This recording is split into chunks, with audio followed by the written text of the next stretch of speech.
Doctor ortho Ayurvedic oil and capsule. अब दर्द भी घुटने टेकेगा। कबीरधाम में भोरमदेव पहुंचे सीएम साय ने पत्नी संग की पूजा अर्चना। छत्तीसगढ़ की खुशहाली और समृद्धि की कामना की। सीएम की पूजा पर सियासत तेज। सीएम के धार्मिक अनुष्ठान पर कांग्रेस की टिप्पणी को बीजेपी ने शिव भक्तों का अपमान बताया। जेपीएससी परीक्षा में अनियमितता मामला दूसरे दिन भी सीआईडी कार्यालय में आयोग के पूर्व अध्यक्ष एल खियांगते से पूछताछ।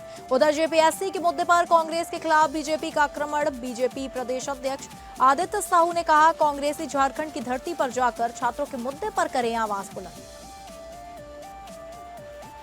जांजगीर चांपा जिला अस्पताल में जनरेटर चलाने के नाम पर डीजल खरीद घोटाला। 3 दिन में 1,10,000 रुपए की डीजल खरीदी पर विधायक व्यास कश्यप ने बड़ी धांधली का लगाया आरोप। बीजेपी जिलाध्यक्ष ने विधायक के आरोप को बेबुनियाद बताया।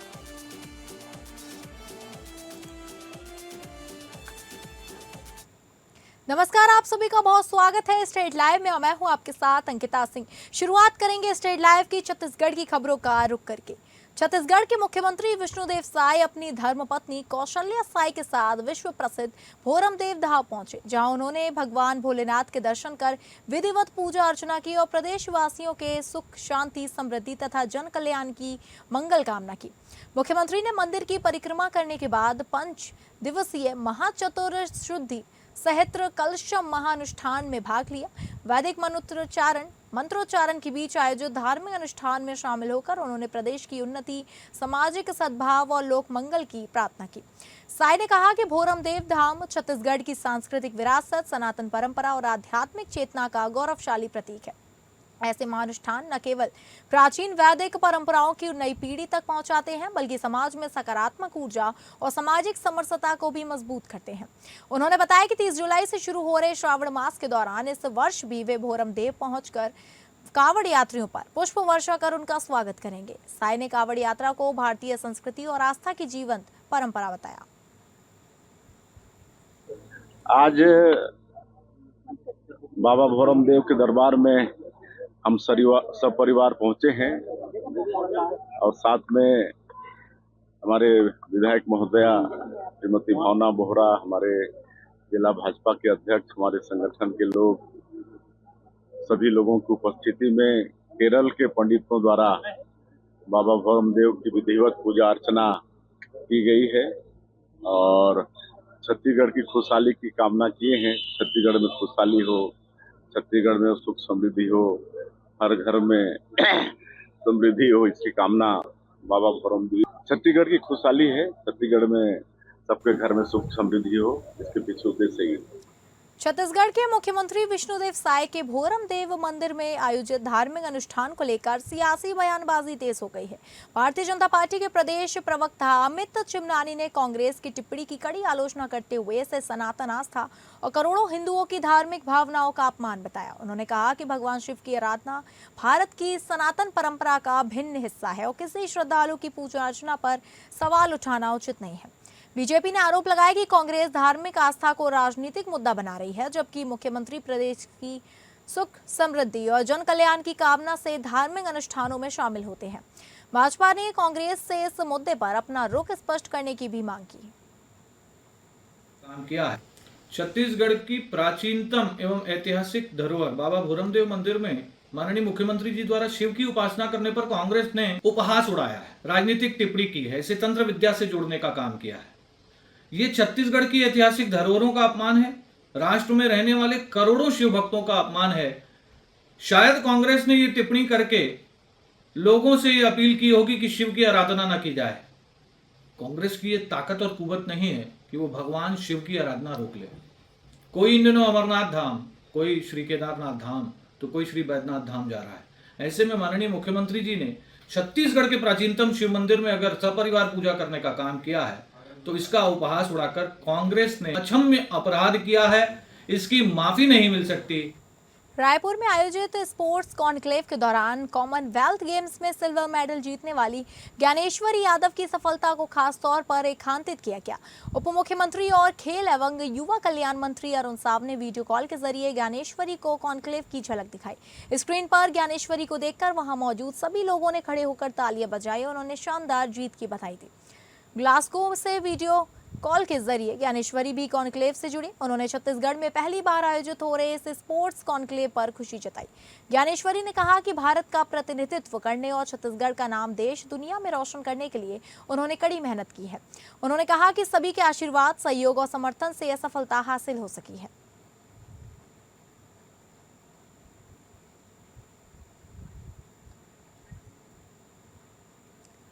संत शिरोमणि गुरु रविदास जी की 650वीं जयंती के अवसर पर भारतीय जनता पार्टी ने समरसता संकल्प अभियान के तहत जागीर जिला भाजपा कार्यालय में प्रेस वार्ता आयोजित की।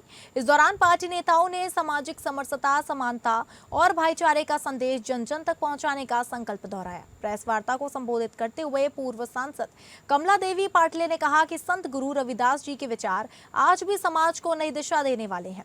उन्होंने कहा कि भाजपा उनके आदर्शों को अपनाते हुए देश भर में समरसता संकल्प अभियान चला रही है। वहीं जिला भाजपा अध्यक्ष अम्बेश जागड़े ने अभियान की रूपरेखा और आगामी कार्यक्रमों की जानकारी देते हुए समाज के सभी वर्गों से इसमें सहभागी बनने की अपील की।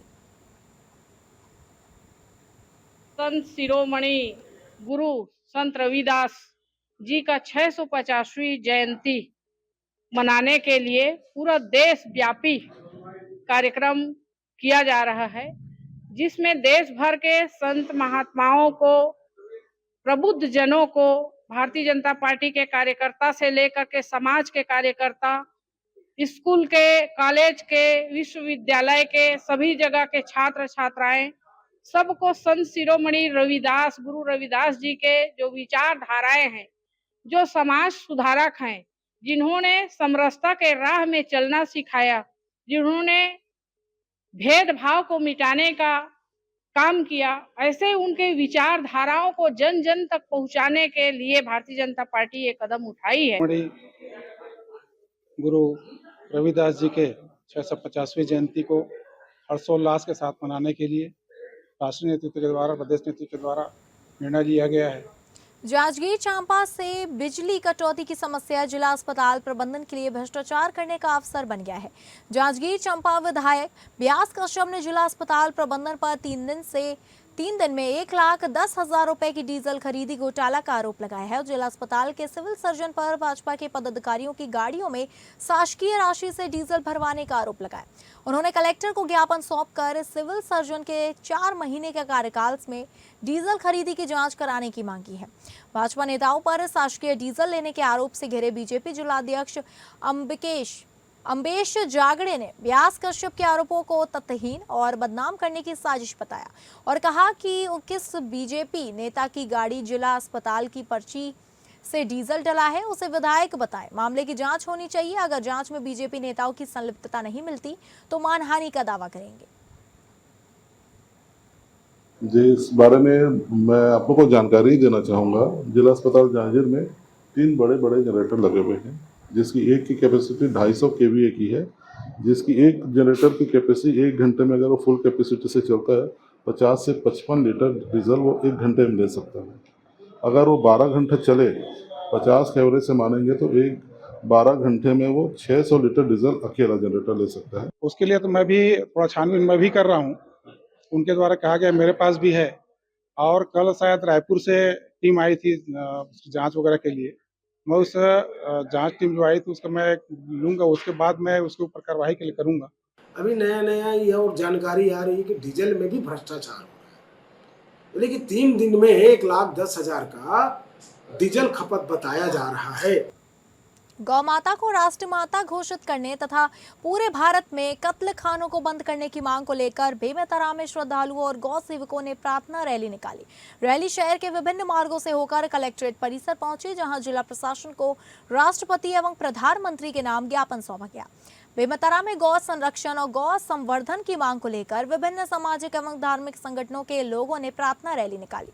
रैली में शामिल लोगों ने गौ माता को राष्ट्रमाता घोषित करने और देश भर में संचालित कत्ल खानों को बंद किए जाने की मांग उठाई। रैली शहर के प्रमुख मार्गों से होते हुए कलेक्ट्रेट परिसर पहुंची। वहीं प्रदर्शनकारियों ने शांतिपूर्वक अपनी मांगों के समर्थन में नारे लगाए और जिला प्रशासन के माध्यम से राष्ट्रपति एवं प्रधानमंत्री के नाम ज्ञापन सौंपा। राजपूत है, यहाँ हम लोग कलेक्टर महोदय से निवेदन करने आए हैं कि जो हमारी गैया है, जिसको हम लोग गौ माता मानते हैं, पूरे भारत देश में यह अभियान चल रहा है, गौ सम्मान आवाहन अभियान, जिसके तहत ये है कि वो गौ माता के लिए एक सशक्त कानून बनाए, जिससे हमारी गौ माता के हत्यारों को और दोषियों को सख्त से सख्त मतलब कार्यवाही हो, उनके ऊपर उनको सजा मिले। पूर्ण भारत में संतों की आज्ञा से गौ सम्मान आवाहन अभियान प्रारंभ किया गया है और एक जो है प्रथम चरण में 27 अप्रैल को हुआ और अभी 27 जुलाई को द्वितीय चरण में हम लोग आए हैं। कलेक्टर महोदया को ये ज्ञापन सौंपना चाहते हैं। संपूर्ण भारत वर्ष से और हमारे छत्तीसगढ़ के अन्य जिलों से लाखों भक्तों ने, गौ भक्तों ने अपना यहाँ पर हस्ताक्षर किया है और यह हस्ताक्षर कलेक्टर महोदया तक हम पहुँचाना चाहते हैं ताकि वो हमारे प्रधानमंत्री जी को, यशस्वी मुख्यमंत्री जी तक बात पहुँचाए। जांजगीर चांपा पुलिस ने जिला बदर आदेश का उल्लंघन करने वाले आदतन बदमाश को गिरफ्तार कर जेल भेज दिया है। पुलिस के अनुसार आरोपी 6 जिलों से निष्कासित होने के बावजूद पहचान छिपाकर जांजगीर में किराए के मकान में रह रहा था। कोतवाली पुलिस ने कार्रवाई करते हुए उसे धारा 170 बीएनएस के तहत गिरफ्तार कर कार्यपालिक मजिस्ट्रेट के समक्ष पेश किया, जहां से उसे जेल भेज दिया गया। पुलिस ने बताया कि जिला बदर आदेश के उल्लंघन के मामले में आरोपी के खिलाफ अलग से वैधानिक कार्रवाई भी की जाएगी। एसपी के निर्देश पर जिले में आदतन अपराधियों के खिलाफ अभियान लगातार जारी है।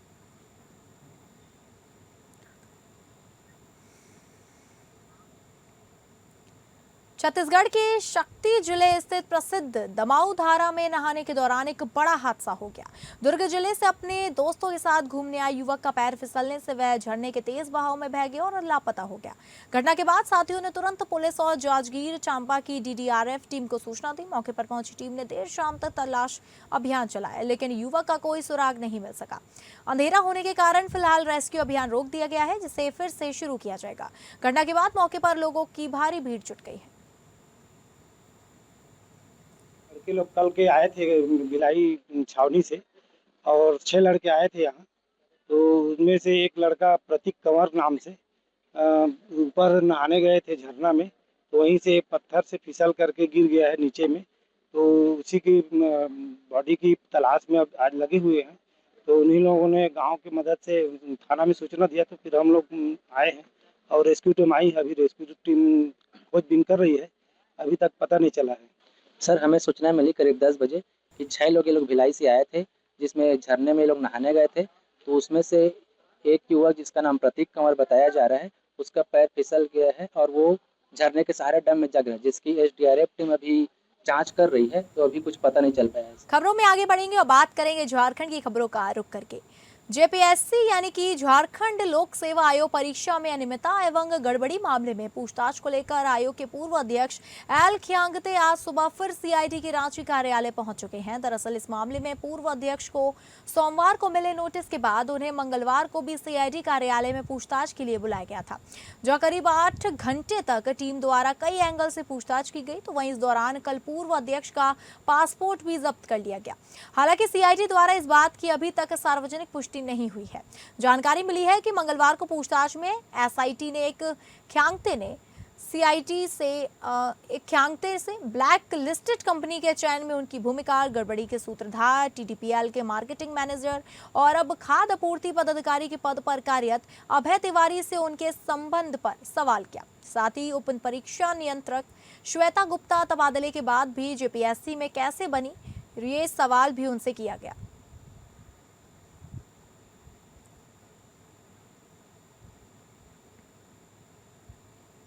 झारखंड में जेपीएससी, जेएसएससीसी, सीजीएल उत्पाद सिपाही भर्ती परीक्षा में गड़बड़ी और पेपर लीक के मामले को लेकर झारखंड भाजपा के सभी सांसदों ने दिल्ली के मकर द्वार के समक्ष कांग्रेस की दोहरी राजनीति के खिलाफ जोरदार प्रदर्शन किया। इस मौके पर भाजपा के प्रदेश अध्यक्ष सह राज्यसभा सांसद आदित्य साहू ने छात्रों एवं युवाओं के मुद्दे पर कांग्रेस द्वारा दोहरी राजनीति करने का आरोप लगाया। उन्होंने कहा, एक तरफ कांग्रेस दिल्ली में छात्रों के मुद्दे पर हाय तौबा मचा रही है, जबकि दूसरी तरफ झारखंड में जेपीएससी, जेएसएससी, सीजीएल सहित अन्य भर्ती परीक्षा घोटाले पर उनकी जुबान पर ताला जड़ा हुआ है। भाजपा प्रदेश अध्यक्ष ने कहा कि जब जब झारखंड में कांग्रेस के समर्थन से सरकार बनी है, तब तब छात्रों युवाओं के साथ खिलवाड़ किया गया है। कांग्रेस दोहरी राजनीति करती है, दिल्ली में मांग करती है कि जांच हो और झारखंड में पूरी तरह मौन है। इसी के साथ भाजपा ने आरोप लगाया कि झारखंड मामले में कांग्रेस और झामुमो की सरकार सीआईडी जांच के बहाने इन घोटालों पर पर्दा डालने की कवायद में जुटी है। जेपीएससी की बात हो, सीजीएल की बात हो, जेसीसी की बात हो, उत्पाद सिपाही की भर्ती की बात हो। उत्पाद सिपाही में तो दौड़ के करीब 19 बच्चे का मौत हो गया। कांग्रेस पार्टी वहाँ मुंह क्यों नहीं खोलती है? कांग्रेस पार्टी मुंह दबा के रखती है। कांग्रेस का झारखंड में मुंह बंद क्यों है? झारखंड मुक्ति मोर्चा क्यों जांच नहीं करा रही है? सीआईडी जो राज्य का एजेंसी है, उसके माध्यम से झारखंड मुक्ति मोर्चा और कांग्रेस जांच कराने का काम कर रही है। इससे पहले भी जो शराब घोटाले में जो जांच किया गया एसीबी से, सूरा मटिया मेट कर दिया गया और उस घोटाले को खत्म करने का प्रयास किया गया। उसी प्रकार से झारखंड राज्य में जो कांग्रेस के समर्थन से सरकार चल रही है, कांग्रेस पार्टी ने जब जब उस राज्य में समर्थन देकर के सरकार बनाने का काम किया है, तब तब झारखंड के छात्रों के साथ खिलवाड़ करने का काम किया है। बाबा बैद्यनाथ की नगरी देवघर में विश्व प्रसिद्ध श्रावणी मेले का विधिवत शुभारंभ हो गया है। उद्घाटन समारोह में जिला प्रशासन के वरिष्ठ अधिकारियों के साथ मंत्री सुदिव्य कुमार सोनी, मंत्री दीपिका पांडे सिंह, विधायक सुरेश पासवान, विधायक वीरेंद्र कुंवर, विधायक चुन्ना सिंह और मेयर रवि राउत सहित कई जनप्रतिनिधि मौजूद रहे। इस दौरान विधायक सुरेश पासवान ने इस साल की व्यवस्थाओं की सराहना करते हुए देवघर के पर्यटन स्थलों को विकास पर जोर दिया। वहीं मंत्री दीपिका पांडे सिंह ने श्रद्धालुओं और स्थानीय लोगों से नो प्लास्टिक अभियान को सफल बनाने की अपील करते हुए स्वच्छ देवघर का संदेश दिया। मंत्री सुदिव्य कुमार सोनी ने कहा, इस बार पिछले साल की तुलना में 2 से 3 लाख अधिक श्रद्धालुओं के आने की संभावना है और राज्य सरकार तथा जिला प्रशासन श्रद्धालु की सुविधा के लिए पूरी तरह तैयार है।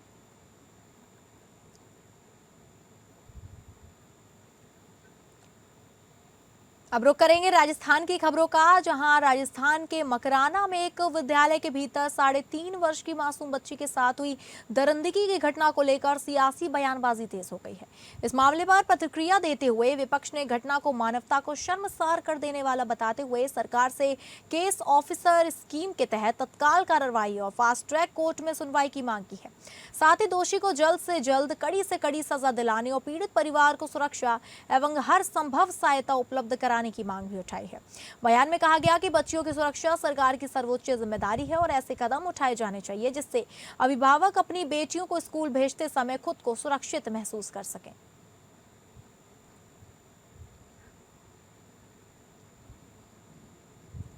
अब बात करेंगे महाराष्ट्र की, जहां ठाणे जिले के भिवंडी में बिरार अलीबाग कॉरिडोर परियोजना को लेकर किसानों का गुस्सा सड़कों पर दिखाई दिया।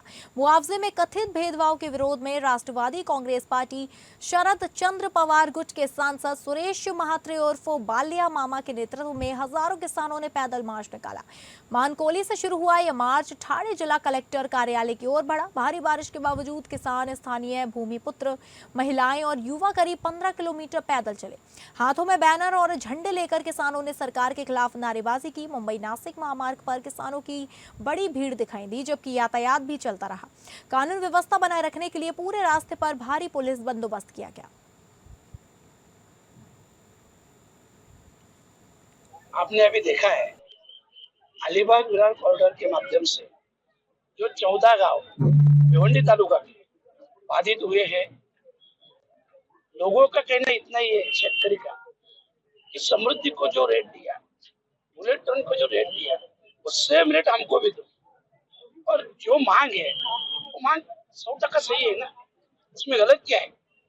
पर शासन के दरबार में अलग अलग न्याय क्यों हो रहा है, ये हमारे सबके समझ में नहीं आया।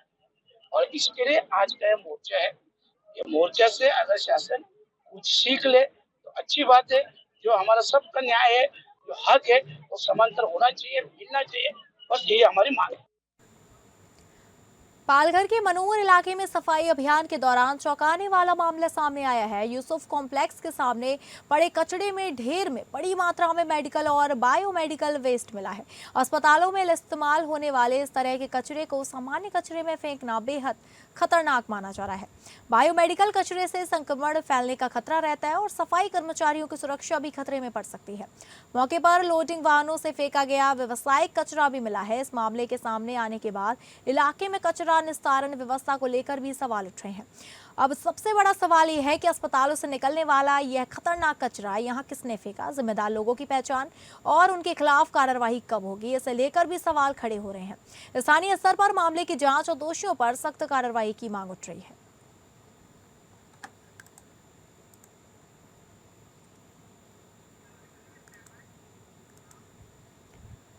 तो फिलहाल स्ट्रीट लाइव में बस इतना ही। नमस्कार।